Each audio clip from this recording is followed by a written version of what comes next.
વડોદરામાં નશામાં ધૂત કાર ચાલકે અકસ્માત સર્જ્યો છે। નશામાં ધૂત નબીરાએ બાઇક ચાલકને ટક્કર મારી આજવા રોડ પર આવેલા હરી ટાઉનશીપ પાસે અકસ્માત સર્જાયો છે।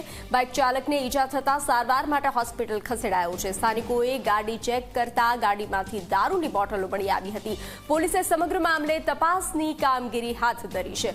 તો નબીરાઓ બેફામ બની રહ્યા છે તો ફરી એક અકસ્માતની ઘટના સામે આવી છે। નબીરાએ બાઇક ચાલકને ટક્કર મારી ઈજા થતા બાઇક ચાલકને સારવાર માટે ખસેડવામાં આવ્યો છે। સ્થાનિકોએ ગાડી ચેક કરતા તેમાંથી દારૂની બોટલો મળી આવી હતી। વડોદરામાં નશામાં ધૂત કાર ચાલકે અકસ્માત સર્જ્યો છે।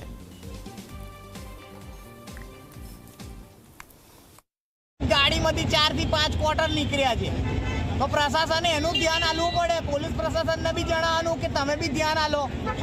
જે ઘટના બની એનામાં કેટલા ઈજા થયા છે? ઈજા તો ખાસી થઈ છે। છોકરાને કમરથી ડેમેજ થઈ ગયો છે। છોકરો હજુ બી આઈસીયુમાં છે। કાલ ઉઠીને મરી જશે તો આ પાર્ટી થોડી જવાબદારી લેશે જેની ગાડી છે।